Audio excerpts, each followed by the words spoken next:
చదువుకుందామా? ఇటు కూర్చో. 102వ కీర్తన 25-26 వచనాలు చదువుదాం. Psalm 102, 25 and 26. పరిశుద్ధ గ్రంథాలు తెరిచి ప్రతి ఒక్కరూ లెట్స్ ఓపెన్ యువర్ బైబిల్స్. 102వ కీర్తన 25-26 వచనాలు. ఆదియందు నీవు భూమికి పునాది వేసితివి, ఆకాశములు కూడా నీ చేతి పనులే. అవి నశించును కాని నీవు నిలిచి ఉంటావు. అవి అన్నీయు వస్త్రము వలె పాతగిల్లును. ఒకడు అంగవస్త్రమును తీసివేసినట్లు నీవు వాటిని తీసివేయుదువు. అవి మార్చబడును. చాలండి. హల్లెలూయా. దేవునికి మహిమ కలుగును గాక. చదవబడిన లేఖనం కొరకు వచ్చిన ప్రార్థన చేద్దామా? Come on, close your eyes. దేవుడు ఈరోజు మనందరితో మాట్లాడాలి. ఆశ్చర్యకరుడా, జీవాధిపతి, ఉదయం మా అందరితో మాట్లాడండి, మమ్మల్ని దర్శించండి. కృపగలిగిన నీ వాక్యం, శక్తి కలిగిన నీ వాక్యంతో మమ్మల్ని దర్శించండి తండ్రి. నిలబడుతున్న నన్ను మీ సిలువ చాటును మరుగు చేయండి. మీ శైలిలో, మీ స్థాయిలో మా అందరితో మాట్లాడండి. వినగలిగిన చెవులు, గ్రహించగలిగిన హృదయాలు మాకు దయచేసి నీ వాక్యమును అర్థం చేసుకోగలిగిన సామర్థ్యంతో మమ్మల్ని నింపి మహిమ పొందమని యేసుక్రీస్తు శక్తి గల మీ నామంలో అడిగి వేడుకొనుచున్నాను తండ్రి, ఆమేన్. దేవుని నామానికి మహిమ కలుగును గాక. హల్లెలూయా. ఏదో ఒకసారి మీ పరిశుద్ధ గ్రంథాలు నాకు చూపించండి. Did you bring you all? కొంచెం పైకి ఎత్తచ్చు. పనిచేస్తున్నాయా చేతులు? Super, right. వెనుక ఏమైంది? ఉందా? మరి ఎత్తచ్చు కదా. స్పెషల్ అపియరెన్స్ కావాలా? మళ్ళీ నన్ను అడుగుతారు లేదా, అప్పుడు ఎత్తచ్చులే. Right, super. హల్లెలూయా. సంగమ దేవుని బిడ్డలారా, కొన్ని నిమిషాలు దేవుడి మాటలు జాగ్రత్తగా ఆలకిద్దాం. వినడానికి సిద్ధంగా ఉన్నారా? సిద్ధంగా ఉన్నవారందరూ కూడా చేతులెత్తి గట్టిగా దేవునికి స్తోత్రం చెప్దామా? హల్లెలూయా, హల్లెలూయా. నిద్రపోతున్నవారు దేవునికి స్తోత్రం చెప్పండి. ఎవరు లేరా? Right, super. ఇప్పుడే ఎందుకండి, తర్వాత వస్తుంది మాకు అంటారా? స్టార్ట్ చేయగానే కొంతమందికి స్టార్ట్ అయిపోద్ది. రైట్, శ్రేష్టమైన మాటను ధ్యానం చేస్తాం. ఇక్కడ ఏమన్నాడండి? 102వ కీర్తన 25-26 వచనాలు మనం చదువుకున్నప్పుడు అక్కడ ఆదియందు నీవు భూమికి పునాది వేసితివి అన్నాడు. పునాది అన్నాడా, పునాదులు అన్నాడా? పునాది అన్నాడు. అయితే అక్కడ భూమి అన్నాడా, భూములు అన్నాడా? పెద్దగా చెప్పండి. భూమి అన్నాడు కదా. కానీ కిందకు వచ్చేసరికి ఇక్కడ ఏమన్నాడు?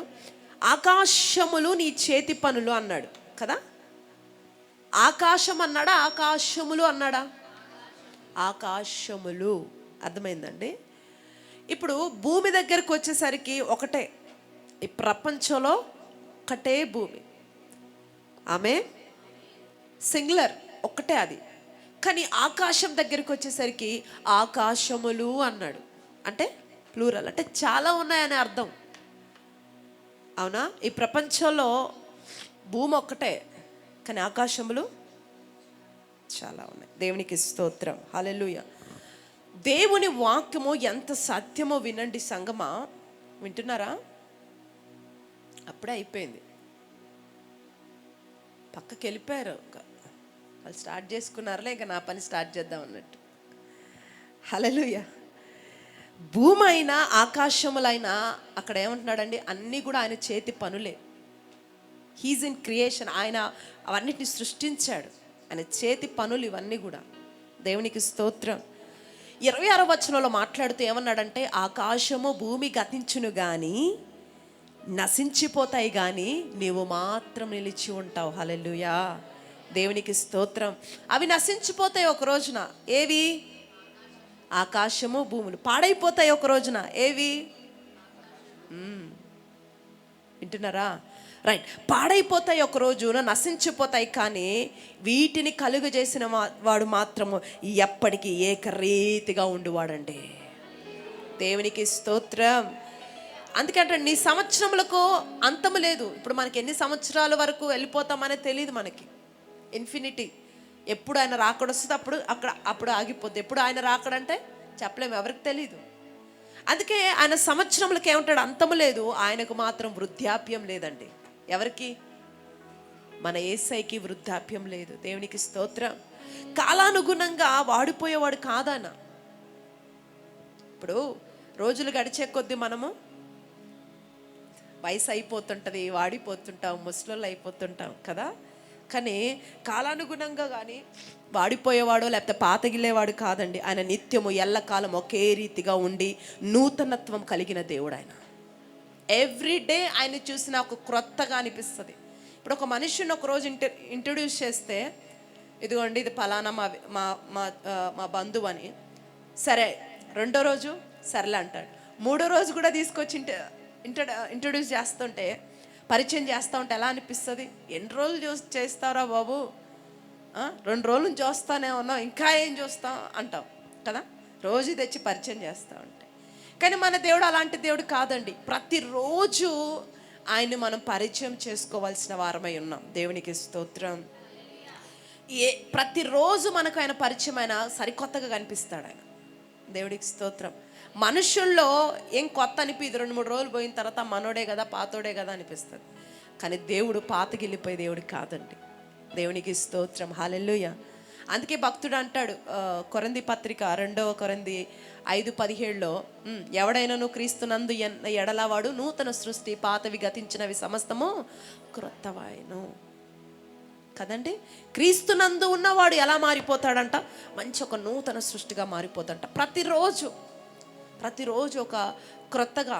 ఇప్పుడు మనుషులకు మనం ప్రతిరోజు చూస్తూ ఉన్నప్పుడు మనం పాతగా అనిపిస్తాం. కానీ క్రీస్తునందు ఉన్నవాడంట ప్రతిరోజు కొత్తగానే కనిపిస్తాడంట సమాజానికి, ప్రపంచానికి. దేవుడికి స్తోత్రం. ప్రతిరోజు ప్రపంచం నిన్ను ఒక క్రొత్తగా గుర్తించాలి అనేది దేవుడి చిత్తం. ఆమేన్ చెప్దామా? కదలట్లా. ప్రతిరోజు ప్రపంచానికి మనం ఎలా కనపడాలంట? That is the will of God. నమ్ముతున్నారా? అందుకే ఎవడైనాను క్రీస్తునందు ఉన్న ఎడలవాడు, క్రీస్తునందు ఉంటే వాడు ఎవ్రీడే క్రొత్తగానే కనిపిస్తాడు. ఆమేన్. దేవునికి మహిమ కలుగును గాక. సంగమా, మనం దేవుడి సన్నిధిలో ప్రార్థన చేసేటప్పుడైనా, వాక్యం వినేటప్పుడైనా, ఆరాధన చేసేటప్పుడైనా మనము దేవుడి సన్నిధిలో ఎలా ఉండాలంటే, అయ్యా నీ స్పర్శను నేను అనుభవించాలి ఎవ్రీ మినిట్. ఇప్పుడు పాటలు పాడారు, అయిపోయింది. ఆరాధన చేశారు, అయిపోయింది. వాక్యం వింటున్నారు. అలా మౌనంగా మీరు వింటూనే మీ మనస్సులో ఒక స్లోగన్ రన్ అయిపోతుండాల. ఏమని? దేవా ఈరోజు నాతో మాట్లాడు, నన్ను తాకు, ఈరోజు నేను ఒట్టిగా వెళ్ళకూడదు.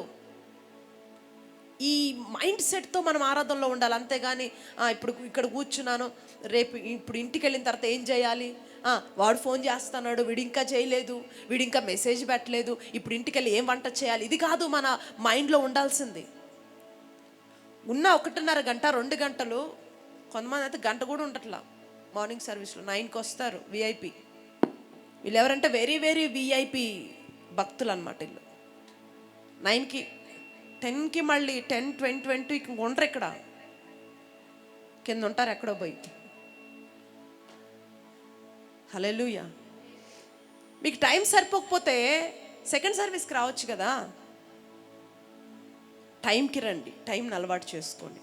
రైట్. ఇక్కడ చూడండి, ఎప్పుడైనా సరే ఈ స్లోగన్ మన మైండ్లో రన్ అవుతుండాలి. ఎప్పుడు నువ్వు పాట పాడుతున్నా, ఆరాధన చేస్తున్నా, వాక్యం వింటున్నా, దేవా నీ స్పర్శను నేను తాకాలి, ఈరోజు నీ స్పర్శ నన్ను తాకాలి, నన్ను తాకు ప్రభా, నీ స్పర్శను నేను అనుభవించాలి. హల్లెలూయా. దేవుడికి స్తోత్రం. నా పిల్లలు, నా కుటుంబము నీ స్పర్శను అనుభవించాలి, మమ్మల్ని తాకండి అని ఎప్పుడైతే నీ మనస్సులో నీ యొక్క కోరిక కలుగుతూ ఉంటుందో, దేవుడు ఒక రోజున ఖచ్చితంగా ఆ వ్యక్తిని తాకుతాడండి. హల్లెలూయా. దేవుడికి స్తోత్రం. చాలామంది వస్తున్నారు, వెళ్తున్నారు, కానీ దేవుడి స్పర్శను కానీ దేవుడి సన్నిధి కానీ పొందుకోకుండానే వెళ్ళిపోతున్నారు. మరి మీకు అర్థమవుతుందో ఆ సన్నిధి యొక్క విలువ అర్థం కావట్లేదో నాకు తెలియదు. కానీ ఏదో వస్తున్నారు, ఆరాధిస్తున్నారు, పాటలు పాడుతున్నారు, ఓకే. పర్సనల్గా దేవుని యొక్క ఆత్మీయ స్పర్శను పొందుకోకుండానే చాలామంది వెళ్ళిపోతున్నారండి. వింటున్నారా? దేవునికి స్తోత్రం. దేవుడు చూడండి, దేవుడు స్పర్శ కొరకు ఎదురు చూసినప్పుడు, ఆయన ఒకరోజు తాకినప్పుడు, ఆయన తాకినది ఏదైనా సరే తిరిగి మరలా పునరుజ్జీవాన్ని పొందుకొని ఒక నవ ఉజ్జీవాన్ని వారు పొందుకోగలుగుతారండి. దేవునికి స్తోత్రం. ఎండిపోయిన కర్ర అహరోనుది మీ అందరికి తెలిసి స్టోరీ. గడిచిన వీక్ బ్యాక్స్ డే నుంచి మనం ధ్యానిస్తూనే ఉన్నాం. అహరోను కర్ర నెక్స్ట్ డే దేవుడు మందిరంలో పెట్టిన నెక్స్ట్ డేకి ఎలా మారిపోయింది? చిగురించింది, పూలు పూసింది, పండ్లు కూడా కాసింది. ఆ పండ్లు కూడా మళ్ళా ఏమయ్యాయి? పండిపోయినాయంట. జస్ట్ వన్ నైట్ కదండి. ఎలా జరిగింది అది? ఎవరు తాకారు దాన్ని? చెప్పండి, ఎవరు తాకారు? దేవుడు తాకాడు. దేవునికి స్తోత్రం. దేవుడు తాకిన దాన్ని బట్టి ఆ ఎండిపోయిన కర్ర ఫలాలు కలిగిన చెట్టుగా, ఫలాలు కలిగిన కర్రగా, చెట్టుగా అది మారిపోయింది. ఒక కర్ర తర్వాత ఒక రాత్రికి రాత్రే దేవుడు తాకిన దాన్ని బట్టి అదొక చెట్టు అయిపోయింది. దేవునికి స్తోత్రం. నేనేమంటానంటే సంగమ జాగ్రత్తగా వినండి. దేవుడి సన్నిధికి వచ్చినప్పుడు దేవుడు నిన్ను తాకితే మోడైన బ్రతుకైనా, మొద్దైన బ్రతుకైనా, నిష్ప్రయోజనకరమైన నీ బ్రతుకైనా, ఏది జీవితం నువ్వు జీవిస్తున్నావో నాకు తెలియదు, కానీ ఫలభరితమైన బ్రతుకుగా దేవుడు మారుస్తాడండి. హల్లెలూయా. ఆయన స్పర్శను మనం అనుభవించగలిగినప్పుడు ఎండిన కర్రను కూడా దేవుడు పచ్చగా మార్చేస్తాడు. ఎండిపోయి, లేకపోతే బలహీనం అయిపోయి, నీరసం అయిపోయి, శరీరంలో స్వస్థత లేక, అణువణువున అన్ని రోగాలతో ఒకవేళ నువ్వు వచ్చినా, మనశ్శాంతి లేక కృంగిపోయిన స్థితిలో నువ్వు వచ్చిన, పరిస్థితులు అన్ని బట్టి ఆ భయం వస్తున్న పరిస్థితుల్లో నువ్వు వచ్చిన, దేవుడు తాకినప్పుడు పూర్తిగా ఆ మనిషి ట్రాన్స్ఫర్మేషన్లోకి వచ్చేస్తాడండి. దేవునికి స్తోత్రం. హల్లెలూయా. టచ్ అనండి. టచ్ మామూలుగా కాదు, మంచి ఒక ఫ్లోలో అనండి. దైవజనులు ఎప్పుడన్నా ప్రార్థన చేస్తున్నప్పుడు ఒక పవర్ఫుల్గా అంటారు కదా, పిల్లలు కూడా ఇమిటేట్ చేస్తూ ఉంటారు. కొంతమంది తల్లులు చెప్తా ఉంటారు, అన్న మీరు ఎలా ప్రార్థన చేశాడో మా ఊడి ఇంటికి వెళ్ళి అలాగే చేస్తున్నాడు అన్న అని చెప్తా ఉంటారు కొంతమంది తల్లులు కదా. అనండి ఒకసారి మీరు.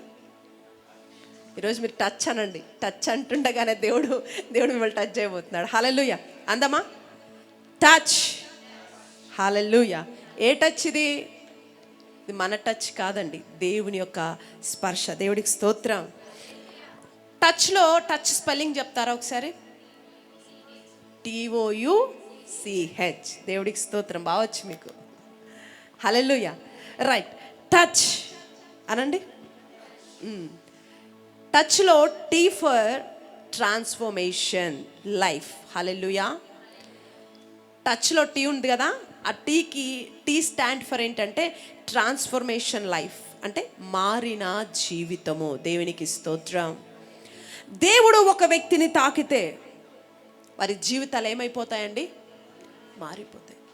They become transformation life. ఉన్న పాటుగా ఆ లైఫ్ ఒక ట్రాన్స్ఫర్మేషన్లోకి వెళ్ళిపోద్ది. బైబిల్లో రాహాబు అనే వేశ్య ఉంది. ఆమె లోకం ఆమె మీద ఒక ముద్ర వేసింది, ఈమె ఒక వేశ్యని. ఈరోజు లోకంలో మనకు కూడా కొంతమంది ముద్రలు వేస్తూ ఉంటారు కదండి.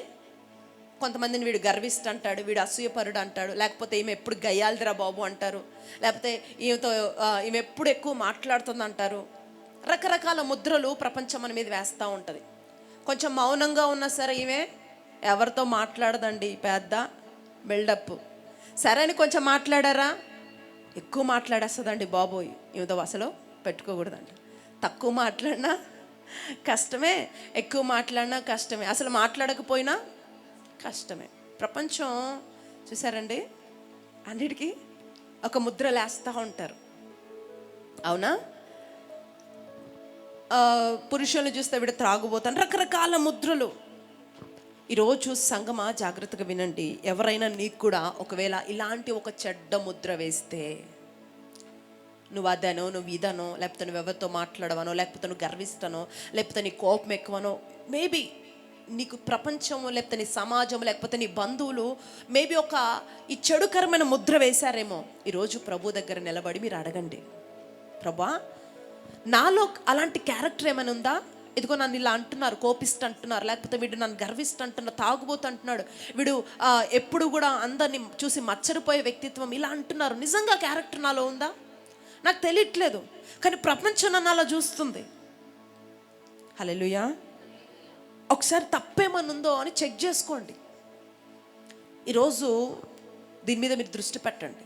మేబీ ఒకవేళ సమాజం నీ మీద అలాంటి ఒక ముద్ర వేస్తే, ప్రభా నా ఆ క్యారెక్టర్ నాలో ఉంటే ఏమన్నా, ప్రభా ఒకసారి నాకు గుర్తు చేయి, నన్ను అడుగు, ఆయన అడుగుండి, చెక్ చేయండి. తప్పుందా? ఒకవేళ నిజంగా అలాంటి క్యారెక్టర్ నీలో ఉందని నీకు అనిపిస్తుందా, ఈరోజు ఒక మంచి దిద్దుబాటు చేసుకో. దేవానాన్ని క్షమించి క్యారెక్టర్ నాలో నుంచి తీసేయి, ఈ ప్రవర్తన నాలో నుంచి తీసేయని చెప్పు. హల్లెలూయా. ఒకవేళ నువ్వెంత పరిశీలించి ప్రార్థన చేసినా నీలో ఆ తప్పు కనిపించట్లేదా, నువ్వేం చేస్తావు తెలుసా? ఈరోజు దులుపుకోలా ఏం చేస్తావు? దులుపుకొని వెళ్ళిపోతా ఉండు. దేవుడికి స్తోత్రం. హల్లెలూయా. That's it. అంతేగాని నీవు వారితో వాదించన అవసరం లేదు. హల్లెలూయా. నువ్వు ప్రూవ్ చేసుకోవాల్సిన అవసరం లేదు. నేను అది కాదు, నువ్వు అనుకున్నట్టు నేను కాదు, నేను నా క్యారెక్టర్ ఇది కాదని నువ్వేదో వాళ్ళ దగ్గర నిలబడి నువ్వు ప్రూవ్ చేసుకోవాల్సిన అవసరం లేదు. హల్లెలూయా. దేవుడి దగ్గర మాత్రమే మనల్ని మనం పరీక్షించుకోవాలండి, పరిశీలించుకోవాలి. ప్రభా ఒకవేళ ఉంటే తీసేయ్యా, నిజంగా ఒకవేళ నీలో ఉంటే ప్రభా నన్ను క్షమించని అడగండి దేవుడి సన్నిధిలో. ఇఫ్ నువ్వు ఎంత వెతికినా నీలో ఆ తప్పు కనిపించట్లేదా, అయినా సమాజం ముద్రేస్తుందా, నువ్వు దులుపుకొని చక్కగా వెళ్ళిపో. వాళ్ళ ముందు నువ్వు ప్రూవ్ చేసి వాదించాల్సిన అవసరమే లేదు. ఒక రోజు వస్తుంది, ఖచ్చితంగా దేవుడు నిన్ను ప్రపంచానికి ఒక గొప్ప వ్యక్తిగా ప్రూవ్ చేస్తాడు. దేవునికి స్తోత్రం. హల్లెలూయా. హల్లెలూయా. బైబిల్లో ఒక స్త్రీ ఉంది, ఆమె గురించి మనందరికి తెలుసు. ఆమె ఏం చేసిందంట, యేసుక్రీస్తు ప్రభుని కన్నీళ్లతో పాదాలు గడిగిందంట. ఏ నీళ్ళు అండి? కన్నీళ్ళు. మనకి ఈజీగా చెప్తున్నాం కానీ కన్నీళ్ళతో కడిగిందంట అని. కన్నీళ్ళతో పాదాలు కడగడం అంత ఈజీ కాదు. మినిమం ఒక చెంబన్న కావాలి 2 కాళ్ళు కడుక్కోవాలంటే. ఒక చెంబు పక్కన పెట్టండి, ఆరాధనలో కనీసం ఒక 4 చుక్కలు కన్నీరు గార్చిన అనుభవం నీకుందా? ఈమె కాళ్ళు కడుక్కోవడానికి సరిపోవనంత కన్నీరు కారుస్తూనే ఉందంట. దేవునికి స్తోత్రం. నేనేమంటానంటే, దేవుడు ఎప్పుడైనా ఒక వ్యక్తిని తాకినప్పుడు ఆటోమేటిక్గా కన్నీరు వస్తుంది. ఈరోజు మనం యొక్క వాక్యం ఒక టైటిల్ ఏంటంటే దేవుడి స్పర్శ, ఇంగ్లీష్లో టచ్. దేవుడు ఒక వ్యక్తిని తాకితే ఆటోమేటిక్గా ఏమైపోతామండి, కన్నీటితో ఆయన ఆరాధించగలుగుతాం. అందుకే నేను ఏమంటానంటే, ఫస్ట్ దేవుడి సన్నిధికి రాగానే ఒక లిస్ట్ పెట్టగా, నన్ను తాకు, నన్ను దర్శించు, పశ్చాత్తాపం కలిగిన హృదయం నాకు దయచేయి, నీ సన్నిధిలో కన్నీరు కార్చి నా యొక్క పాపములు ఒప్పుకునే మనసు నాకు దయచేయని అడుగు. చేతులు పైకెత్తి ఆరాధన అనగానే ఒక పెద్ద లిస్టు చెప్తా ఉంటారు కొంతమంది. ఇంటి దగ్గర వారమంతా ప్రిపేర్ చేసుకొని వస్తారు, నాకు అది ఇచ్చే, నాకు ఇది ఇచ్చే, నాకు ఇదిగో, వీళ్ళు ఇలా చేస్తున్నారు. ఒక కంప్లైంట్లు ఒక పక్క ఇస్తుంటారు. వాడిని నువ్వు చూసుకో, వాడి సంగతి తేల్చేయి, వాడు ఇంకా ఇది చాలామంది చేసే పని. బట్ నో, ఒక క్రైస్తవుడిగా ఒక పరిపక్వత చెందిన వ్యక్తి అలా చేయడు. దేవుడి చేత తాకబడాలని ప్రార్థన చేయాలి, ఆరాధించాలి. అదే మన మైండ్లో ఉండాలి. దేవుడికి స్తోత్రం. హల్లెలూయా. హల్లెలూయా. ఎప్పుడైతే ఆమెని దేవుడు తాకినాడో ఆటోమేటిక్గా ఆమెలో కన్నీరు వస్తూ ఉంది. ఆ కన్నీటితో దేవుని పాదములు కడుగుతూ ఉంది. ఆమె దేవుడి పాదములు తన కన్నీటితో కడగటాన్ని బట్టి ఆమె పరిశుద్ధపరచబడింది. ఆమె పాపములన్నీ ఒక్క నిమిషం, అంటే ఆ యొక్క పీరియడ్ ఆఫ్ టైంలోనే అన్నీ కూడా క్షమించబడ్డాయి. దేవుడికి స్తోత్రం. యెహోషువ గ్రంథంలో ఏమన్నాడు, నేడు నిన్ను నువ్వు పరిశుద్ధపరచుకున్న ఎడల రేపే నీ జీవితంలో ఒక అద్భుతం. యెహోషువ 5వ అధ్యాయం తర్వాత చదవండి, 5:3 ఉంటుంది. నేడు నిన్ను నువ్వు పరిశుద్ధపరచుకుంటే వెంటనే ఫ్యాక్షన్ ఆఫ్ డేస్, పెద్ద రోజులు సరిపోవు, అవసరం లేదు ఆయనకి. మిరాకిల్ ఆటోమేటిక్గా నీ జీవితానికి తలుపు తడుతుంది నీ యొద్దకు వచ్చి. దేవునికి స్తోత్రం. ఆమె అన్ని పాపాలు, జీవితం అంతా చేసిన పాపాలు ఒక రోజులో ఎలా క్షమించబడ్డాయంటే ఆమెను దేవుడు తాకాడు. ఆమె కన్నీరు గారుస్తూ ఉంది. దేవుడి సన్నిధికి వచ్చినప్పుడు ఫస్ట్ మనము అడగాల్సిందేంటి, అయ్యా నన్ను తాకు ప్రభా, నన్ను తర్వాత నీ అద్భుతాలు, తర్వాత నీ స్వస్థతలు అన్నీ ఆటోమేటిక్గా ఆయన తాకినప్పుడు నీలో పశ్చాత్తాపం వస్తుంది. ఆ పశ్చాత్తాపంలో నీ పాపములు కొట్టుకొని వెళ్ళిపోతాయి. ఆటోమేటిక్గా అద్భుతాలు నీ ఇంటి తలుపును తడుతాయి. దేవుడికి స్తోత్రం. ఈ నూతన మాసము, ఈ మొదటి పునరుద్ధాన దినమున, ఈ మొదటి ఆదివారం ప్రభు మాట్లాడుతున్నాడు. ఈరోజు మన జీవితంలో ఒక ట్రాన్స్ఫర్మేషన్ లైఫ్ మనకి రావాలి. మారిన జీవితాలు ప్రతి ఒక్కరు పొందుకోవాలి.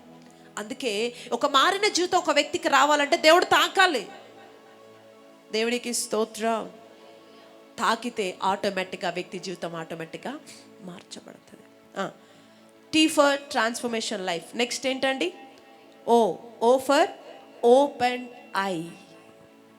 ఓపెన్ ఐ, తెరచిన కన్నులు. దేవునికి స్తోత్రం. కన్నులు తెరవబడతాయి.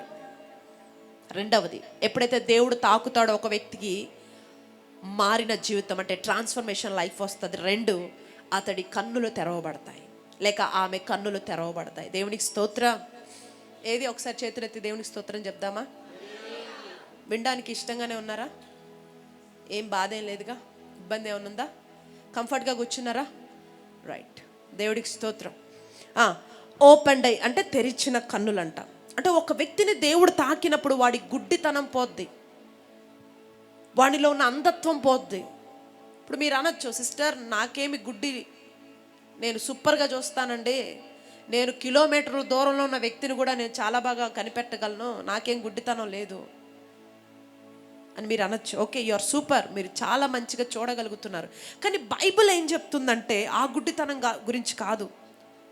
ఒక గుడ్డితనం గురించి బైబిల్ చెప్తుంది. చూడండి ఒకసారి. మొదటి యోహాను పత్రిక 2:26. సరే 2:11 చదవండి. మొదటి యోహాను పత్రిక 2వ అధ్యాయం 11వ వచనం.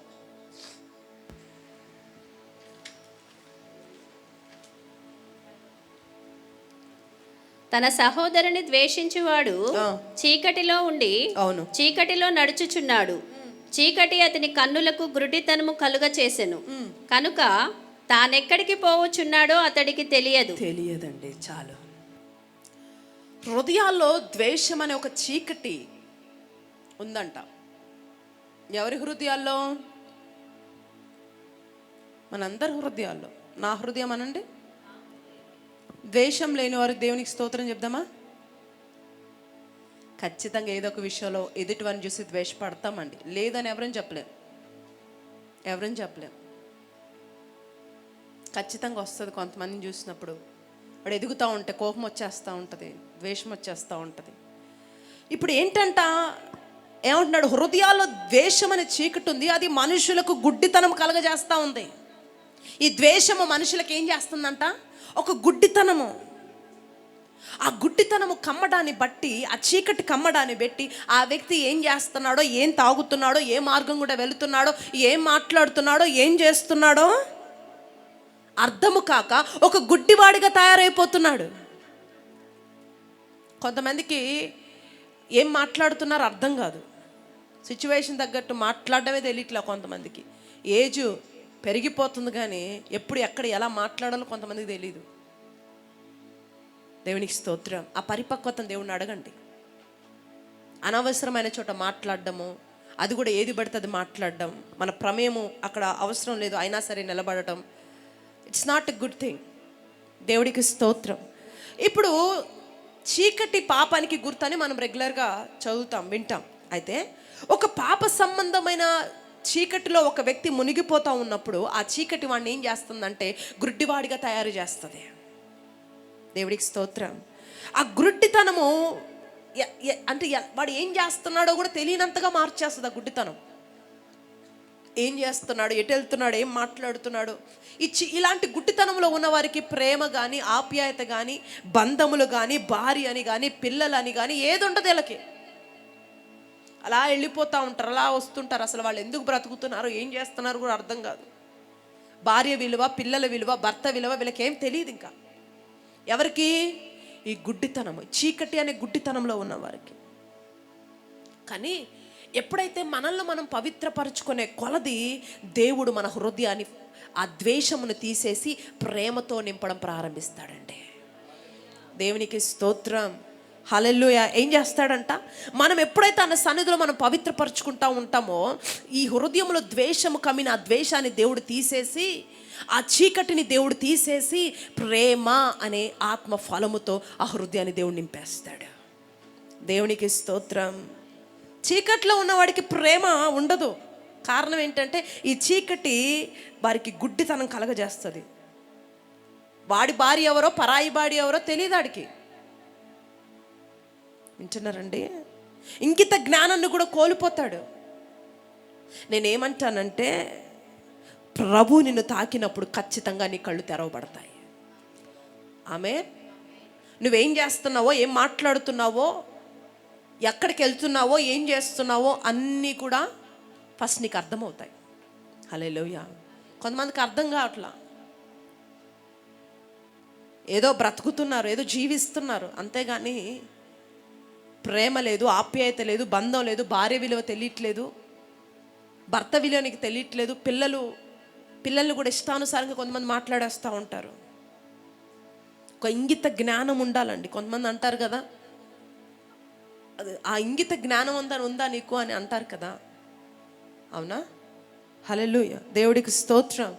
దేవుడు ఎప్పుడైనా ఒక వ్యక్తిని తాకినప్పుడు, ఒకటి మారిన జీవితం అతనికి వచ్చేస్తుంది, రెండు అతని కన్నులు తెరవబడతాయి. ఆత్మీయంగా అతనికి గ్రుడ్డితనము కలగచేసిన ఆ చీకటి ఆయన హృదయంలో నుంచి తొలగిపోద్ది. దేవుడు తన ప్రేమను ఆ హృదయంలో నింపుతాడు. ఆ ప్రేమ జీవితానికి వెలుగును కలగజేస్తుంది. దేవుడికి స్తోత్రం. హల్లెలూయా.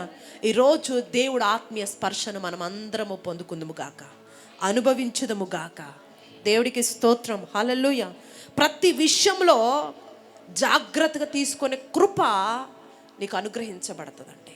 ఎప్పుడైతే నీ కన్నులు తెరవబడతాయో, ప్రతి విషయంలో, పిల్లల విషయంలో, కుటుంబ విషయంలో, సేవ విషయంలో, పరిచర్య విషయంలో, నీ ఉద్యోగ విషయంలో, నీ వ్యాపార విషయంలో, ప్రతి చోట ఎక్కడ జాగ్రత్తగా ఉండాలో అక్కడ జాగ్రత్తగా ఉండే కృప ప్రభు నీకు అనుగ్రహిస్తాడు. ఎప్పుడంటే నీ కన్నులు తెరవబడినప్పుడు. దేవునికి స్తోత్రం. హల్లెలూయా. ఒక వ్యక్తిని దేవుడు తాకితే ఆ వ్యక్తిలో ఒక ట్రాన్స్ఫర్మేషన్ ఆఫ్ లైఫ్ వస్తుంది. నెక్స్ట్ అతని కన్నులు తెరవబడతాయి. దేవుడికి స్తోత్రం. హల్లెలూయా. ఆయన శారీరకంగా కోల్పోయిన కన్నులు మాత్రమే కాదండి, ఆత్మీయ గుడ్డితనమును కమ్మినా సరే వాళ్ళ కళ్ళను కూడా తిరిగి తెరుటకు ఆయన సమర్థుడు. దేవుడికి స్తోత్రం. ఆయన తెరుస్తాడు. శారీరకంగా నీ కళ్ళు మూసుకుపోయినా, నువ్వు చూడలేకపోతున్నా, నీ కళ్ళు తెరుస్తాడు. రెండు, ఆత్మీయ గుడ్డితనాన్ని కలగచేసి నేను చీకట్లో నడిపిస్తున్న దాన్ని కొట్టివేసి ఆ ఆత్మీయ గుడ్డితనంలో నుండి ఆత్మీయ కన్నులు తెరుస్తాడు ఆయన. దేవునికి స్తోత్రం. హల్లెలూయా. ఈరోజు అటువంటి స్పర్శ మనల్ని తాకును గాక. మన జీవితాలను మార్చేసే స్పర్శను మనం అనుభవించుదుము గాక. మన కన్నులు మన ఆత్మీయతను దెబ్బతీయాలని మనల్ని గుడ్డితనానికి మళ్ళిస్తున్న ఆ కన్నులు మనలో నుంచి వెళ్ళిపోను గాక. మనలో ఒక నూతనమైన కాంతిని చూడగలిగిన, అభిషేకాన్ని చూడగలిగిన, వరములు చూడగలిగిన, అవి అనుభవించగలిగిన ఆత్మీయ కన్నులు మనకి తెరవబడును గాక. Hallelujah. Next, U stands for uplifting life, uplifting heart. U for uplifting heart అంటే లేవనెత్తబడిన హృదయము. దేవునికి స్తోత్రం. ఒక వ్యక్తిని నా దేవుడు తాకినప్పుడు ఆ హృదయాన్ని, కృంగిన స్థితిలో ఉన్న హృదయం ఉంది చూశారు, ఈ జీవితం నాకొద్దు అనే ఈ బ్రతికే నాకొద్దు అనే ఒక హృదయం ఉంది చూశారు, ఆ హృదయాలట తిరిగి లేవనెత్తబడతాయంట. దేవుడికి స్తోత్రం. చావును కోరుకున్న జీవితాలు ఉన్నాయి చూశారు, ఇంకెందుకండి ఈ లైఫ్, ఇంక నేను చచ్చిపోతాను, నాకొద్దు ఈ లైఫ్ అని చావును కోరుకుంటున్న హృదయము, లేకపోతే కృంగిపోయిన హృదయాలు ఎప్పుడైతే దేవుడు తాకుతాడో ఆ హృదయాలన్నీ తిరిగి ప్రభు కొరకు జీవితంలో బ్రతకాలని ఒక ఆశతో ఆ హృదయాలన్నీ లేవనెత్తబడతాయి. దేవునికి స్తోత్రం. కృంగిన హృదయంలో ధైర్యాన్ని నింపగలిగిన వాడు నేను ప్రకటిస్తున్న ఈ సండే. ఆమె చెప్పాలి అనిపించలేదా? అనిపించింది, కానీ ఇంకెందుకులా నూరుకున్నారా? తలలోపు కాకండి, నోరు పనిచేయాలి. ఇక్కడ పనిచేస్తుంది అందరిది. కళ్ళు పనిచేస్తున్నాయా? అన్నిటికీ స్వస్థత ఉంది ఈరోజు. చక్కగా వినియోగించుకోవచ్చు. పనిచేస్తుందా? హల్లెలూయా. కృంగిన హృదయంలో ధైర్యాన్ని నింపగలిగిన వాడు నేను ప్రకటిస్తున్న యేసండి. హల్లెలూయా. చావును కోరుకున్న బ్రతుకులో జీవితం మీద ఆశలు పుట్టించగలిగిన ఒకే ఒక స్పర్శ నా దేవుని స్పర్శ. హల్లెలూయా. దేవుడికి స్తోత్రం. అందుకే 145 కీర్తనలో భక్తుడు అంటాడు, పడిపోయిన వారందరూ నన్ను ఉద్ధరించేవాడు. 14వ వచనం కదా, 145:14. కృంగిపోయిన వారిని ఆయన కృంగిపోయిన వారిని ఆయన లేవనెత్తువాడు, పడిపోయిన వారిని ఆయన ఉద్ధరించేవాడు అంటాడు. హల్లెలూయా.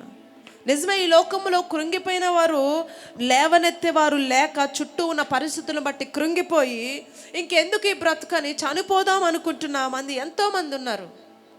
ప్రతిరోజు కొన్ని వందల సూసైడ్స్ జరుగుతున్నాయి. గల కారణం ఏంటి?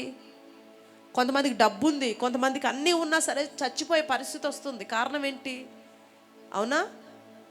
అన్నీ ఉండి కూడా ఈరోజు మనసుకు నెమ్మది లేక ఎంతమంది సూసైడ్ చేసుకుంటున్నారంటే ఎన్ని న్యూసెస్ వింటాం మనం.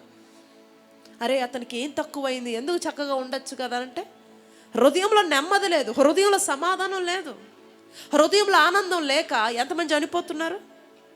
అవునా? లేవనెత్తబడిన హృదయం, దేవుడికి స్తోత్రం. ఒక హృదయము దేవుడి సన్నిధిలో లేవనెత్తబడకపోతే ఆ హృదయంలో అన్ని ఏ థాట్స్ వస్తాయి, చనిపోవాలని, లేకపోతే ఇంకెందుకు ఈ బ్రతకని ఇలాగే అనిపిస్తుంది. దేవుడు స్పర్శ లేక ఇలాంటి జీవితాన్ని అనుభవిస్తున్న వారు ఎంతమంది ఉన్నారు. కానీ దేవుడు కృపను బట్టి ఆయన ప్రతిరోజు నిన్ను తాకుతూ తిరిగి బ్రతకాలను ఒక ఆశ నిన్ను పుట్టిస్తున్నాడు ఆయన. ఆమేన్. హల్లెలూయా. దేవుడికి స్తోత్రం. అందుకే భక్తుడు అంటాడు, సాయంకాలం ఏడుపొచ్చి రాత్రంతా నేను ఏడ్చిన, పొద్దున కల్లా నా యొక్క దుఃఖాన్ని నాట్యంగా నువ్వు మారుస్తావయ్యా అంటాడు దావీదు. అంత మంచి మాట అండి. రోజంతా ఏడ్చి దుఃఖం వచ్చిన, సాయంకాలం అంతా పరుపు తేల పోయేలంతా ఏడ్చినా సరే పొద్దున కల్లా అతన్నట నూతన ఉజ్జీవంతో నూతన శక్తితో మరలా దేవుడు లేపేవాడంట. రాత్రంతా దావీదు ఏడిస్తే ఏమైపోయేది తెలుసా? పరుపు తేలిపోయేదంట కన్నీటిలో. అంతా ఏడ్చి ఏడ్చి ఏడ్చిన అతని ఇంక ఎందుకు ఈ లైఫ్ అన్నట్లుగా అతనికి అనిపించిన పొద్దున కల్లా ఎస్ నేను మరలా బ్రతుకుతాను, ఎస్ మరలా నేను సాధిస్తానని ఒక ఉజ్జీవం, ఒక ఉత్సాహం ఎక్కడదయ్యా అతని హృదయంలో రాత్రికి రాత్రే పుట్టింది అని అంటే దేవుని స్పర్శ వల్ల. దేవునికి స్తోత్రం. హల్లెలూయా. హల్లెలూయా. సంగమా దేవుని బిడ్డలారా వినండి. ఒకవేళ ఈరోజు నీ లైఫ్ కూడా ఈ 31 days లాస్ట్ మంత్ న్యూ ఇయర్లో ఈ 31 days అంతా కూడా చాలా సఫర్ అయ్యి ఏడుస్తూనే ఉన్న పరిస్థితి నీకుంటే నా ప్రభువు మాట్లాడుతున్నాడు, ఈరోజు దేవుని యొక్క ఆత్మీయ స్పర్శను నువ్వు పొందుకుంటుండగా, దేవుడి యొక్క స్పర్శ నిన్ను తాకుతుండగా నీ జీవితంలో ఒక కొత్త ఉజ్జీవం దేవుడు నింపి తిరిగి ఒక గొప్ప ఉత్సాహముతో ఈ మాసం నేను నడిపించబోతున్నాడు ఆయన. హల్లెలూయా. ప్రభు అన్నాడు, ఈ దుఃఖము కొద్ది రోజులే. ఆమెన్ చెప్దామా? హల్లెలూయా. ఈ అంగలార్పు కొద్ది రోజులే, ఈ వేదన కొద్ది రోజులే. రోజులు మారబోతున్నాయి. హల్లెలూయా. దినాలు మారబోతున్నాయి. ఖచ్చితముగా దేవుడు నిన్ను పచ్చగా మార్చటము ప్రపంచం చూడబోతుంది. దేవునికి స్తోత్రం. హల్లెలూయా. మంచి దినాలు నీ కొరకు దేవుడు దాచిపెట్టాడు. హల్లెలూయా. హల్లెలూయా. ఈ అరణ్యము తర్వాత ఖచ్చితంగా నువ్వు కానాకు చేరబోతున్నావు. ఈరోజు వరకు నువ్వు అరణ్యంలో ప్రయాణిస్తున్నావు, అరణ్యము. కానీ ప్రభు అంటున్నాడు, ఈ అరణ్యము తర్వాత నిశ్చయంగా ఒక రోజు నువ్వు కానాలో తేలబోతున్నావు.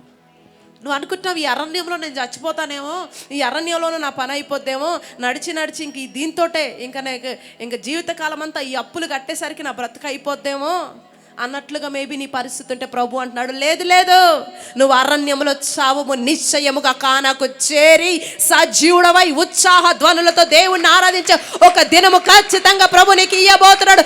రిసీవ్. yes. యేసు నామములో. హల్లెలూయా. yes. ఇట్టి దినాలు ప్రభు నీకు ఇవ్వబోతున్నాడు, రుచి చూడబోతున్నావు. హల్లెలూయా. కృంగిన వారిని లేవనెత్తే ఆశా జ్యోతి నేను ప్రకటిస్తున్న దేవుడు అంటే. ఇర్మియా గ్రంథం తీయండి ఒకసారి, 1వ అధ్యాయం 4-5 వచనాలు చదవండి. ఇర్మియా గ్రంథము 1వ అధ్యాయము 4-5 వచనాలు. యెహోవా వాక్కు నాకు ప్రత్యక్షమై ఇలాగు సెలవిచ్చెను. అవును. గర్భములో నేను నిన్ను రూపింపక మునిపే నిన్నెరిగి తిని, నీవు గర్భము నుండి బయలుపడక మునిపే నేను నిన్ను ప్రతిష్ఠించి తిని, ఆమేన్. జనములకు ప్రవక్తగా నిన్ను నియమించి తిని, అందుకు అయ్యో ప్రభువగు యెహోవా. చాలండి. ఇక్కడ ప్రభు ఏమంటున్నాడు వింటున్నారా సంగమా? చదవకు విన్నారా? దేవుడు ఎవరో తెలుసా అండి? తల్లి గర్భములో నువ్వు రూపింపక మునిపే నిన్ను ఏర్పరచుకున్నాడు ఆయన. నువ్వు ఏర్పరచబడిన బిడ్డవి. దేవుడికి స్తోత్రం. ఈ లోకము నిన్ను చిన్న చూపు చూసిందేమో, వీడు ఆఫ్టర్ ఆల్ అన్నట్లుగా నిన్ను మాట్లాడుతున్నారేమో ప్రజలు. హల్లెలూయా. ఒకవేళ చిన్న చూపుగా మాట్లాడు నీ ముందే, ఒకప్పుడు నీ వెనక మాట్లాడుతూ ఏమన్నా అనుకుంటావేమో అన్నట్లుగా ఉన్నవారు ఈరోజు నీ ముందే మాట్లాడుతున్నారు, నీ ముందుకు వచ్చి మాట్లాడే పరిస్థితి. కానీ ప్రభు ఎలాంటి దేవుడు అంటే, ప్రభు అంటున్నాడు ఆకాశము పట్టజాలని వాడు. ప్రజలు నిన్ను చిన్నగా చూస్తున్నారు, కానీ ఆకాశములు పట్టజాలని దేవుడు నిన్ను ఎలా చూస్తున్నాడు తెలుసా? పెద్దగా చూస్తున్నాడు. హల్లెలూయా. ప్రజలను చిన్నగా చూస్తున్నారు, ఆఫ్ట్రాలని చూస్తున్నారు, కానీ మన దేవుడు ఆకాశము పట్టజాలని వాడు అంటున్నాడు. అతడు లేకపోతే ఆమె నిన్ను చిన్నగా చూస్తుందేమో, కానీ నేను నిన్ను పెద్దగా చూస్తున్నాను అంటున్నాడండి. హల్లెలూయా. దేవుడికి స్తోత్రం. ఎందుకంటే ఆయన నిన్ను ఏర్పరచుకున్నాడు. ఏర్పరచబడిన వాని కొరకు దాచిపెట్టిన నిధులు, ఆశీర్వాదం ఎంతో గొప్పది. దేవునికి స్తోత్రం. అక్కడేమంటున్నాడు? నేనే నా పని కొరకు నిన్ను చిత్తానుసారంగా నేను ఏర్పరచుకున్నాను అంటున్నాడు ఇర్మియాతో. నా చిత్తానుసారంగా నేను ఏర్పరచుకున్నాను. నా చేతిలో నువ్వు ఎలాంటి వాడువో తెలుసా? ఏమంటారు? గొడ్డలి ఏమంటారు దాన్ని? గొడ్డలియా? గొడ్డలి అంటే గొడ్డలి కంటే మహా షార్ప్ కలిగింది కదా. గొడ్డలి అంటారు. రైట్, అది కరెక్ట్ వర్డ్. అంటే ప్రభు అంటున్నాడు ఈరోజు నువ్వు నా చేతిలో గొడ్డలి లాంటి వాడివి. నీకేం అప్పగించాలో తెలుసా? రాజ్యాలు, చీకటి సామ్రాజ్యాలు కూల్చే పని నీకు అప్పగించాను. ఆమేన్. అనేక జీవితాలను కట్టే పని నీకు అప్పగించాను. నువ్వు నా చేతిలో పాత్రవి. ఖచ్చితంగా నీకు ఒక రోజు వస్తుంది, నీ కుటుంబాన్ని దేవుడు నిశ్చయంగా నీ పిల్లల్ని వాడుకునే దినాలు నువ్వు చూస్తావు. ఎస్, ఒక గొడ్డలి వలె దేవుడు నిన్ను వాడుకోబోతున్నాడు. Receive that prophecy today. Yes, చీకటి రాజ్యాలు కూలుస్తూ అనేక జీవితాలను కట్టే గొప్ప పనిని దేవుడు ఒకరోజు నీకు అప్పగించబోతున్నాడు. ఎందుకంటే నువ్వు ఏర్పాటు చేయబడిన బిడ్డవి నువ్వు. దేవునికి స్తోత్రం. దేవుని యొద్ద ఈ ఆదరణ, ఈ నెమ్మది, సమాధానము దేవుడి సన్నిధిలో మాత్రమే దొరుకుతుందండి, ఎక్కడ దొరకదు. సమాధానం లేక, ఆదరణ లేక, నెమ్మది లేక పరిగెడుతున్నారు, వెతుకుతున్నారు. కొంతమంది ఫోన్ ఆన్ చేస్తే ఒక మంచి నవ్వించే ప్రోగ్రాంలో ఆదరణ పొందుదామని ఒక గంట సేపు దాన్ని చూస్తూ ఆదరణ పొందుతున్నారు కదండి. టెన్షన్స్ తట్టుకోలేక ఫోన్ ఆన్ చేసి షోస్ ఉంటాయి కదా కొన్ని, అవి అంటే వెతుక్కుంటున్నారండి ఎక్కడ ఆనందం దొరికిద్దా అని ప్రపంచం. కానీ నేను అంటాను, మేబీ ఆ షోస్ చూస్తే, లేకపోతే ఇంకొకరి దగ్గరికి వెళ్తే, ఇంకొకరి దగ్గరతో గంట, 2 గంటలే నువ్వు ఆదరించబడతావు. కానీ దేవుని సన్నిధిలో సంపూర్ణ ఆదరణ, సంపూర్ణ నెమ్మది, సంపూర్ణ స్వస్థత ఆయన సన్నిధిలో మాత్రమే ఉంది. ఆయన స్పర్శను అనుభవించిన వారికి మాత్రమే దొరుకుతుంది సమాధానం. అందుకే దేవుడి స్పర్శను మనం అనుభవించాలి. ఈరోజు ఆయన స్పర్శతో మన తాకడానికి ఈ ప్రాంగణంలో ఆయన మన కొరకు సంచరిస్తున్నాడు. ఎందుకు తెలుసా? నిన్ను తాకడానికి. ఎందుకంటే నీ లైఫ్ని ట్రాన్స్ఫర్మేషన్ చేసి అనేకులకు ఆశీర్వాదకరంగా నిన్ను మార్చడానికి ఈ నూతన మాసంలో ప్రాంగణంలో సంచరిస్తూ ఉన్నాడు. కేవలం నీ కొరకే, మన కొరకు. దేవుడికి స్తోత్రం. టీ ఫర్ ఏంటండి? ట్రాన్స్ఫర్మేషన్ లైఫ్ అంటే మారిన జీవితం. ఓ ఫర్ తెరవబడిన కన్నులు, opened I. Next you for uplifting heart అంటే లేవనెత్తబడిన హృదయం. నెక్స్ట్ సి క్లెన్జ్డ్ సోల్ అంటే శుద్ధీకరించబడిన ఆత్మ. ఏ ఆత్మ? క్లెన్జ్డ్ సోల్, శుద్ధీకరించబడిన ఆత్మ. దేవుడి స్తోత్రం. దేవుడు ఒక వ్యక్తిని తాకినప్పుడు ఆ వ్యక్తి హృదయం ఏమైపోద్ది చెప్పండి? హృదయము శుద్ధీకరించబడుతుంది. దేవుడికి స్తోత్రం. హల్లెలూయా. ఆత్మ శుద్ధి కలిగిద్ది. ఏ శుద్ధి? దేవుడు ఒక వ్యక్తిని తాకినప్పుడు ప్రాణ ఆత్మ దేహాలన్నీ ఏమైపోతాయి చెప్పండి? శుద్ధీకరించబడతాయి.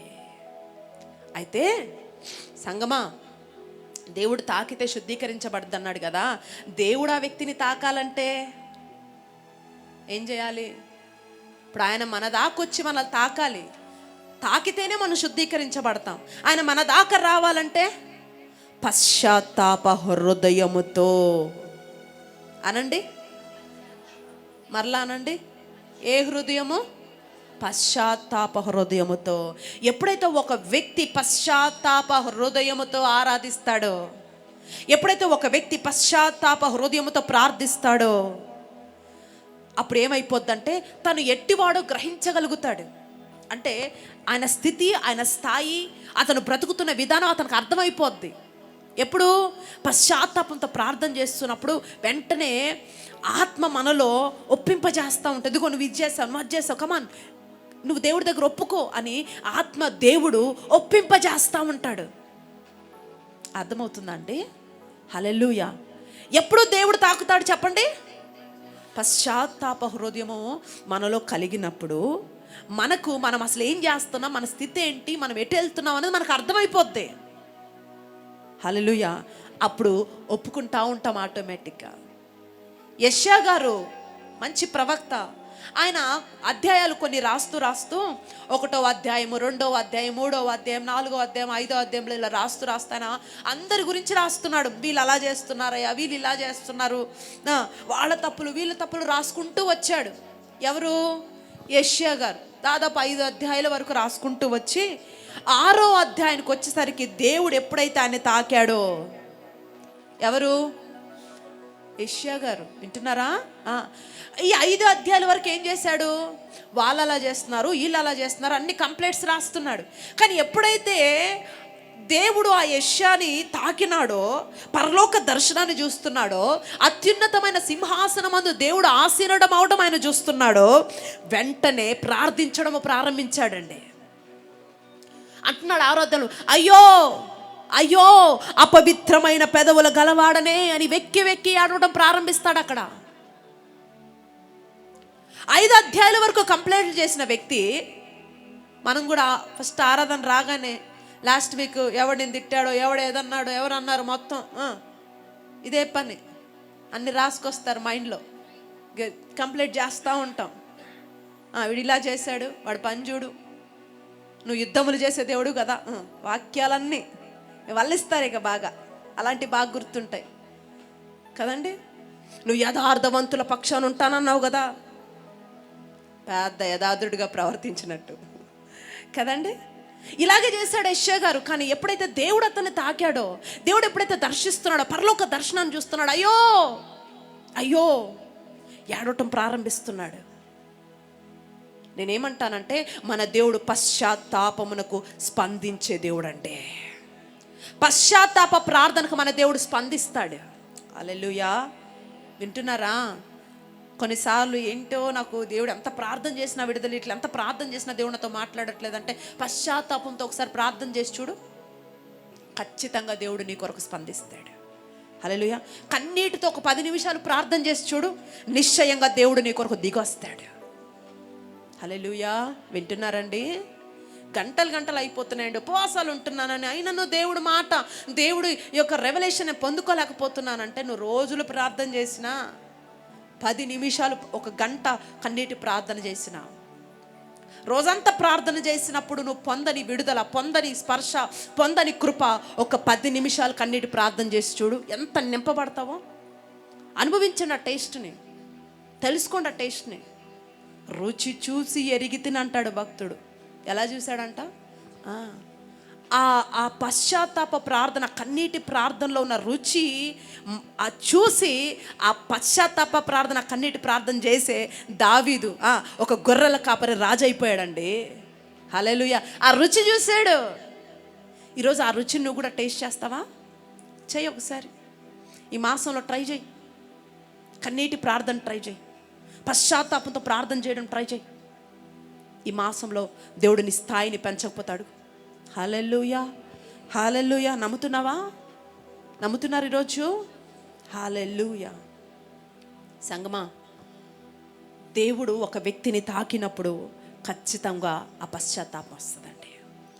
పశ్చాత్తాపం ఒక వ్యక్తిని ఎలా మారుస్తుంది అంటే ఒక విప్లవాత్మకంగా మార్చేస్తుంది. ఎలా చెప్పండి? విప్లవాత్మకంగా. చరిత్ర చదివితే దుఃఖం వచ్చేస్తూ ఉంటుంది భక్తుల గురించి. పేతురు గారి గురించి మనందరికి తెలుసు. ఆయన ఏం చేశాడు? యేసుక్రీస్తు ప్రభుని ఒప్పుకోవాలా, అబద్ధం ఆడారు. అది మనందరికి తెలిసిన స్టోరీ కదండి. సిలువకు అప్పగించేటప్పుడు యేసయ్యని కలిశాడు పేతురు. కలిసినప్పుడు యేసయ్య వైపు ఆయన చూడలేకట అక్కడ ఉంటుంది, అక్కడ సంతాపపడి. సిలువకు అప్పగించేటప్పుడు పేతురు యేసయ్య దగ్గరికి వచ్చారు, దూరం నుంచి చూస్తున్నాడు. ఆ టైంలో ఆయన అంట సంతాపపడి ఏడుస్తాడంట. సంతాప సభ అని ఎప్పుడు అంటాం మనం? ఎప్పుడు అంటాం చెప్పండి? కొన్నిసార్లు ఎల్లుంటారు కదా, చెప్పండి ఎప్పుడు అంటాం? సంతాప సభ అని ఎప్పుడు అంటాం? తెలుసా అందరికీ? మాటలు వస్తుంది కదా, చెవులు పనిచేస్తున్నాయి కదా, చెప్పండి. ఎవరైనా చనిపోయినప్పుడు సంతాప సభ చెప్పచ్చు కదా. దేవునికి స్తోత్రం చెప్దామా? రిప్లై ఇవ్వలేకపోతున్నారా? హల్లెలూయా. స్పందించాల, దేవుడు మాటలకు స్పందించాల. హల్లెలూయా. సంతాప సభ అని ఎప్పుడు అంటామంటే ఒక వ్యక్తి చనిపోయినప్పుడు అక్కడికి వెళ్ళినప్పుడు దాని సంతాప సభ అంటాం.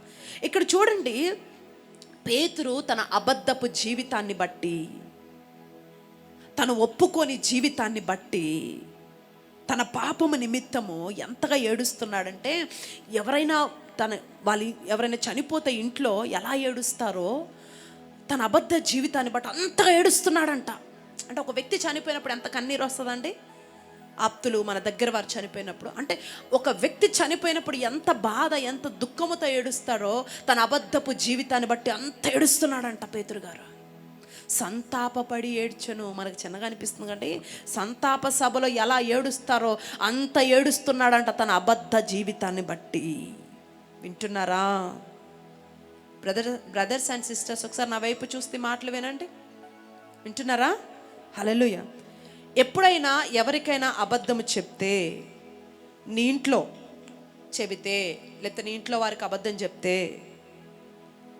చూడండి, చనిపోతే ఏడుస్తావు చూడు, అలా ఎప్పుడైనా ఏడ్చారా అబద్ధాన్ని బట్టి?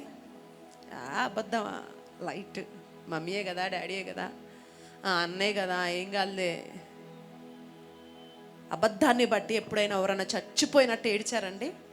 సన్నిధిలో మామూలుగా ఏడటమే రాదు, ఇంకా అబద్ధాన్ని బట్టి ఏడ్చే అంత సీన్ లేదులే అన్నట్టుంది కొంతమంది. వాడికి కావాల్సిందే, వాడికి కరెక్ట్గా చేశాను నేను, వాడు చెప్పకపోతే వాడు ఎండో, అందుకే అబద్ధం చెప్పా కదా, వాడు కావాలని నేను చెప్పా. కవరింగ్లు మళ్ళీ. హల్లెలూయా. వింటున్నారండి? వింటున్నారా? చూడకూడదు చూసినప్పుడు, మాట్లాడకూడదు మాట్లాడినప్పుడు, ప్రపంచాన్ని ప్రవర్తించని రీతిలో మనం ప్రవర్తించినప్పుడు, కొన్ని అనకూడని మాటలు ఎదుటి వారు అన్నప్పుడు, తర్వాత రియలైజేషన్ వచ్చినప్పుడు ఏడ్చారా మీరు ఎప్పుడైనా? అరే నిజంగా నేను అనకూడుంటే బాగుండేది, అరే నేను చేయకుంటే బాగుండేది, అలా ఏడ్చినట్టు మీకు ఏమైనా జ్ఞాపకం ఉందా? అండి? వాళ్ళ కోసం ఆడవడం అంత సీన్ లేదు వాళ్ళు కరెక్ట్గానే చేశాను నేను అన్నట్టు పెట్టారు ఫేస్లో, అంతేనా? ఆ రోజుల్లో కోడి ఎలా అంటే చెప్పండి, కొక్రోక్కో ఎలా అంటుంది మీరు చెప్పండి? కొక్రోక్కో అనడం చాలు తుల్లిపడి లేచి చేర్చేవాడంట, తుల్లిపడిపోయేవాడంట పేతురు. కోడి అలా అలా కోత కోయడం చాలు తుల్లిపల్లి ఏడ్చావంట. అయ్యా అబద్ధికుని ప్రభా, అయినా సరే నన్ను అపోస్తులుడిగా మార్చావే, నీ ప్రేమను నీ రుణాన్ని నేను అలా తీర్చుకోనని కుళ్ళి కుళ్ళి ఏడ్చేవాడంటండి పేతురు గారు. దేవుడికి స్తోత్రం చెప్దామా? అబద్ధం ఆడకుండా నా పెదవులు కాల్చుకునే కృపనివ్వు ప్రభా అని వెక్కి వెక్కి దేవుడి దగ్గర ఏడ్చేవాడంట. అబద్ధం ఆడకుండా నా పెదవులకు నీ కృపద ఇచ్చే. అడగండి ఈరోజు. చిన్న అబద్ధము కూడా దేవుని దృష్టిలో పెద్దగా కనిపిస్తుంది. హల్లెలూయా. చరిత్ర గ్రంథం చెప్తుంది ఏమన్నా తెలుసా? పేతురు ఏడ్చి ఏడ్చి కళ్ళ కింద అలా చారలు పడిపోయాయంట. ఏంటన్నా ఈ చారలు, ఈ గుంటలు పడిపోయాయి ఏంటంటే, నా అబద్ధపు నా పాప జీవితాన్ని బట్టి నేను ఏడ్చానయ్యా, అందుకే ఇలా పడిపోయాయి. ఇలా మొత్తం కాలువ తీసినప్పుడు అటు ఇటు పారుతుంటే కాలువ ఎలా ఉంటుంది అలా అయిపోయిందంట, కాలువలాగా అయిపోయినాయి అంట రెండు కళ్ళు. చరిత్ర గ్రంథాలు చదువుతుంటే ఏడుపు వస్తుంటుంది. ఒక్కొక్కరి జీవిత విధానం, వాళ్ళు జీవించిన విధానం అసలు జీరో అనిపిస్తుంది. అవి చదువుతూ ఉంటాయి. మన భక్తి, మన పరిశుద్ధత అసలు ఏం లేదనిపిస్తుంది. అంటే వాళ్ళు ఎందుకు అంత గొప్పగా మార్చబడ్డారు? ఒక పామరులు, ఒక విద్య లేని వారు భూలోకాలను తలకిందులకు ఎలా చేశారంటే ఏ ఎఫర్ట్స్ పెట్టకుండా దేవుడు వారిని వాడుకోలేదండి. ఏం తెలియదు వాళ్ళకి. ఒక ఊరిలో చేపలు పట్టుకొని బ్రతికేవారిని ఈరోజు ప్రపంచం అంతా ఈరోజు వాళ్ళ గురించి మనం మాట్లాడుకుంటున్నాం. ప్రపంచ దేశాలు పేతురు గురించి కానీ అనేక వారి గురించి మాట్లాడుకుంటున్నామంటే వారు జీవించిన విధానము, ప్రభుని తెలుసుకున్నాక, ప్రభులో పట్టబడిన తర్వాత, ప్రభుని అనుభవించిన తర్వాత, రుచి చూసిన తర్వాత వాళ్ళు బ్రతికిన విధానం అంత గొప్పగా ఉంది. కాబట్టి వారి జీవితాలు అంత గొప్పగా మార్చబడ్డాయి. నా అబద్ధపు జీవితాన్ని బట్టి ఏడ్చానయ్యా. ఎందుకయ్యా సార్లు పడ్డాయంటే నా రోత జీవితాన్ని బట్టి ఏడ్చానయ్యా, నా బ్రతుకును బట్టి ఏడ్చానయ్యా, నాలో ఉన్న లోపాలను బట్టి ఏడ్చానయ్యా అంటున్నాడు. సంగమా, అలాంటి పశ్చాత్తాపము నీవు కూడా కలిగి ఉంటే, అలాంటి ప్రవర్తన, మంచి బుద్ధిని మనం కలిగి ఉంటే, దేవుడు వాక్యం అంటుంది అతిక్రమములు దాచిపెట్టువాడు చెప్పండి వర్ధిల్లడు. వాటిని ఒప్పుకొని విడిచిపెట్టిన వాడే దేవుడు కనికరాన్ని పొందగలుగుతాడు. మీరు మనుషుల దగ్గర ఏం ఒప్పుకోమని చెప్పట్లేదు. దేవుడి సన్నిధికి వచ్చిన తర్వాత మాత్రం దయచేసి అనాలోచనగా ఉండొద్దు. ఫోన్లు పట్టుకొని అటు ఇటు అలా స్విచ్ ఆఫ్ పడేయండి. ఎంత బిజీ అంత ఏం కాదు. మీరు ఒక్కరోజు చేసేది, ఆ పూట చేసేది ఏం లేదు అక్కడ. పరిగెత్తి వారం అంతా ప్రాకులు అన్నప్పుడు లేనిది ఆ ఒక్క పూట, ఆ 2 గంటల్లోనే వచ్చేసిందా? వస్తుందా చెప్పండి? ఏం రాదు. Leave it for all. దేవుడి సన్నిధికి వచ్చిన తర్వాత ఒక కమిట్మెంట్ కలిగి ఆరాధించండి. హల్లెలూయా. విడిచిపెట్టి ఒప్పుకుంటూ దేవుడి కనికరాన్ని పొందుకోవాలా. అబద్ధికుడు తర్వాత దినాల్లో అబద్ధికుడే, కానీ తర్వాత దినాల్లో దేవుడు అతన్ని ఒక ప్రధాన అపోస్తలుడిగా దేవుడు అతను మార్చేశాడు. కారణం ఏంటి? అతడి పశ్చాత్తాప హృదయము అతన్ని ఎలా మార్చిందండి? మెయిన్ ప్రధాన అపోస్తలుడు. అలా ప్రకటిస్తుంటే చాలు వేల మంది బ్యాప్టిజాలు జరిగిపోతున్నాయి. ఆమెన్ చెప్దామా? ఆమెన్ అనాలనిపించలేదా? హల్లెలూయా. దేవుడికి స్తోత్రం. యెషయా గారు, నేను యెషయా గురించి చెప్పి ముగిస్తాను. ఏమంటున్నాడు? అయ్యో నేను అపవిత్రమైన పెదవుల గలవాడనే. పశ్చాత్తాపంతో వచ్చేస్తుంది ప్రార్థన. ఈ యెషయా గారు 66 అధ్యాయాలు రాశాడు. ఏంటండి? 66 అధ్యాయాలు రాశాడు. ఈ యెషయా గ్రంథాన్ని మినీ బైబిల్ అని కూడా అంటారండి కదా. మినీ బైబిల్ అని కూడా అంటారు. మొత్తం బైబిల్లో 66 పుస్తకాలు ఉంటే యెషయా గ్రంథంలో 66 అధ్యాయాలు ఉన్నాయి. హల్లెలూయా. దానిలో 39 అధ్యాయాలేమో పాత నిబంధనకు సంబంధించి ఉన్నాయి. ఏవి? 66 అధ్యాయాల్లో 39 అధ్యాయాలు వచ్చేసి పాత నిబంధనకు సంబంధించినవి విషయాలు రాశాడు. మిగతా 27 పుస్తకాలు అంటే 27 అధ్యాయాలన్నీ కూడా క్రొత్త నిబంధన గురించి రాశాడు. 39 ఏమో పాత నిబంధన గురించి, మిగతా 27 ఏమో కొత్త నిబంధన గురించి రాశాడు. కొత్త పాత కలయికే ఈ యెషయా గ్రంథం. అంటే క్రొత్త నిబంధన, పాత నిబంధన కలయికనే యెషయా ప్రవచన గ్రంథం అంటాం. అందుకే దేవుడికి స్తోత్రం. హల్లెలూయా. ఈ 2 కలయికలను మనం యెషయా గ్రంథంలోనే చూస్తాం. దేవుడికి స్తోత్రం. ఎందుకంత పెద్దగా ప్రవక్త, ఎందుకంత గొప్ప ప్రవక్త అయ్యాడో యెషయా అంటే దేవుడు తాకిడిని ఆయన అనుభవించాడు కాబట్టి. దేవుడికి స్తోత్రం. అనేకమైన విషయాలు ఆయన కొత్త నిబంధనలో జరిగే విషయాలు కూడా ఆయన రాయగలిగాడు. కారణం ఏంటంటే ఆయన దేవుడు తాకిడిని అనుభవించాడు కాబట్టి. హల్లెలూయా. నా దేవుడు నిన్ను కూడా తాకితే, సంగమా నా వైపు చూస్తే మాటలు వినండి, ముగిస్తున్నాను. హల్లెలూయా. తృణీకరించబడిన వారు కూడా తలకు మూలరాయిగా మారిపోతారండి. హల్లెలూయా.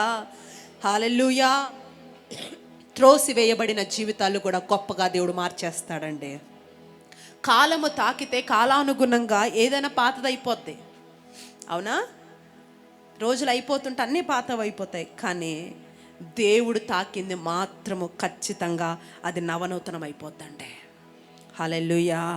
ఇక లాస్ట్ది H for heal and hopeful life. దేవునికి స్తోత్రం. హీల్ అండ్ హోప్ఫుల్ ఫ్యూచర్ అని రాయండి. లైఫ్ కాదు, future. H for heal and hopeful life, future. స్వస్థత మరియు ఆశతో కూడిన జీవితం. ఎప్పుడైతే దేవుడు తాకుతాడో ఒక శరీరాన్ని, ఒక వ్యక్తిని, ఆ వ్యక్తికి ఏమొస్తుందంటే అన్ని విషయాల్లో స్వస్థత పొందుతాడు ఆ వ్యక్తి. హల్లెలూయా. ఇటు మానసికంగా, ఇటు శారీరకంగా అన్ని విషయాల్లో ఆ వ్యక్తి ఏమవుతాడు చెప్పండి? స్వస్థత. కొంతమందికి మానసిక స్వస్థత లేకనే చాలామంది చనిపోతున్నారు. చాలామంది ఏం చేయాలో అర్థం కావట్లేదు. మానసిక అంటే మైండ్ హీలింగ్ లేదు, స్పిరిచువల్ హీల్ లేదు వాళ్ళకి. కానీ దేవుడు ఒక వ్యక్తిని తాకినప్పుడు ఆ వ్యక్తి మానసికంగాను స్వస్థపడతాడు, అట్ ద సేమ్ టైం ఆత్మీయంగా, శారీరకంగా కూడా అతడు స్వస్థపరచగలుగుతాడు. హల్లెలూయా. ఒక ఆశతో కూడిన జీవితము అతని జీవితానికి వస్తుంది దేవుడు తాకినప్పుడు. హల్లెలూయా. బైబిల్ గ్రంథంలో ఒక స్త్రీ ఉంది, మీ అందరికీ తెలుసు. 12 సంవత్సరాలు ఎవరు? రక్తస్రావంతో ఉంది. 12 years నుంచి సఫర్ అవుతుంది. తిరగని డాక్టర్ లేదు, తినని మెడిసిన్ లేదు, అన్నీ హోమియోపతులు, అన్ని పత్తులు అయిపోయాయి, అన్ని డాక్టర్స్ అయిపోయాయి. కానీ ఏమనుకుందంటే ఒకరోజు యేసయ్య గురించి విన్నది, ఆయన వస్త్రపు చెంగుని తాకితే నేను బాగుపడిపోతాను అనుకుంది. వెంటనే వెళ్ళింది, ఆయన వస్త్రాన్ని తాకింది. ఆ తర్వాత జరిగిన విషయం మనందరికీ తెలుసు కదా. ప్రభువులో నుండి ప్రభావము బయలు వెళ్ళింది. వెంటనే ఆమె రక్త ధార నిలిచిపోయింది. అప్పటికప్పుడే ఎప్పుడైతే దేవుడు ప్రభావం ఆ బిడ్డను తాకిందో, నిమిషాలు, సెకండ్స్ లేట్ లేదు, వెంటనే ఆ బిడ్డకు స్వస్థత కలిగిందండి. దేవుడికి స్తోత్రం. రెప్పపాటులో. ఎన్ని సంవత్సరాల సమస్య అది? 12 సంవత్సరాల సమస్య. ఎప్పుడైతే దేవుడి యొక్క ప్రభావం ఆ బిడ్డను తాకుతా ఉందో, రెప్పపాటులో ఆమె సమస్య పరిష్కరించబడింది. హల్లెలూయా. దేవుడికి సంవత్సరాలు అవసరం లేదండి, అక్కర్లేదు, రోజులు అక్కర్లేదండి. సంగమా, కొన్ని సంవత్సరాల నుండి మేబీ నువ్వు కొన్ని సమస్యలు అనుభవిస్తుంటే, మేబీ ఆర్థిక సమస్యలు, శారీరక సమస్యలు, కుటుంబంలో పిల్లల గురించి, మేబీ 10 సంవత్సరాల నుంచి నీ కష్టార్జితం కూడా సరిగ్గా అనుభవించలేక అప్పులకే కట్టి ఒకవేళ అలసిపోయి ఉంటే, వడ్డీలకే కట్టి ఒకవేళ నువ్వు అలసిపోయి ఉంటే, ప్రభు మాట్లాడుతున్నాడు. కొంతమంది హాస్పిటల్కి దారబోస్తున్నారు గడిచిన కొన్ని సంవత్సరాల నుంచి. చిల్లి సంచిలో వేసినట్లుగా కష్టార్జితం అంతా ఖాళీ అయిపోతుంది. కానీ ఈ 10 సంవత్సరాల్లో నీ పరిస్థితి ఎక్కడ వేసినా అక్కడ గొంగల వలె ఉందేమో.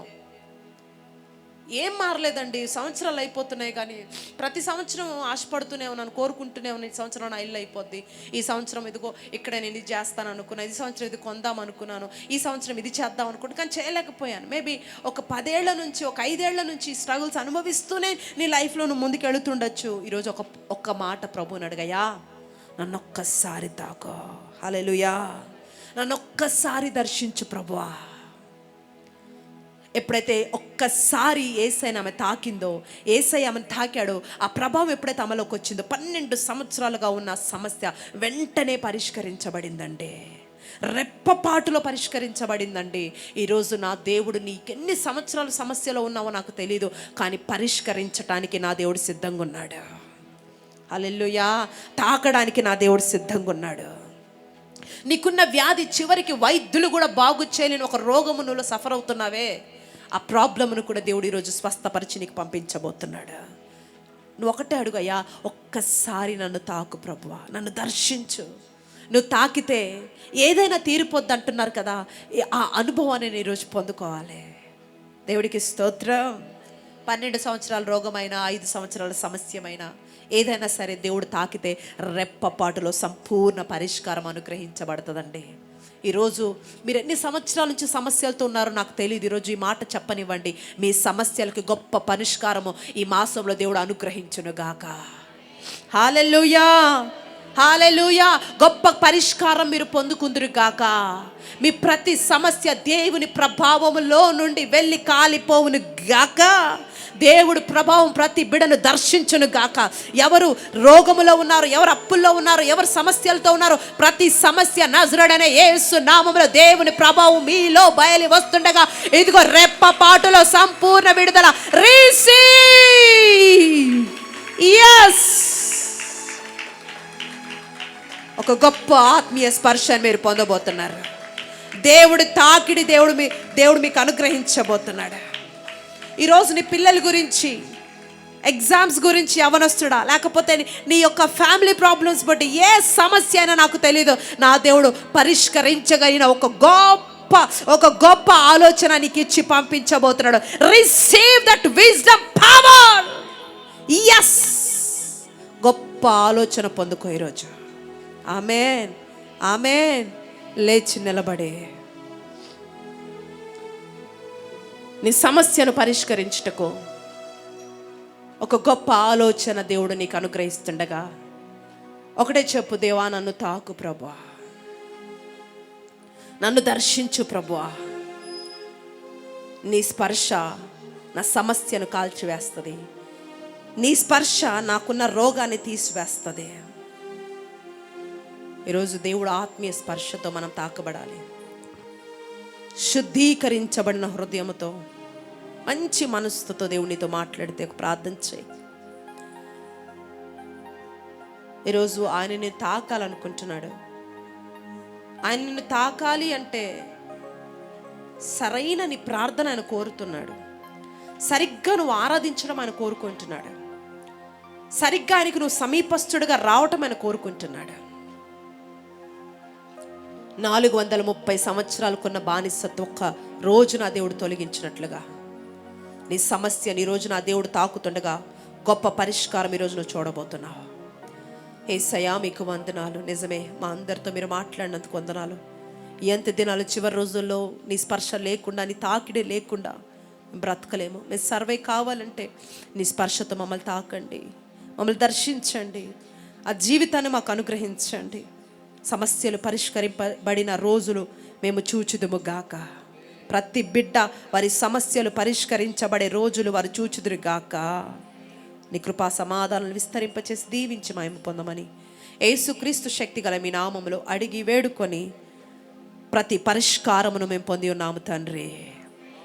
ప్రతి దానికి పరిష్కారం మేము పొంది ఉన్నాము తండ్రి. ఆమేన్, ఆమేన్. దేవునితో మాట్లాడితే గట్టిగా చప్పట్లు కొడు దేవుని.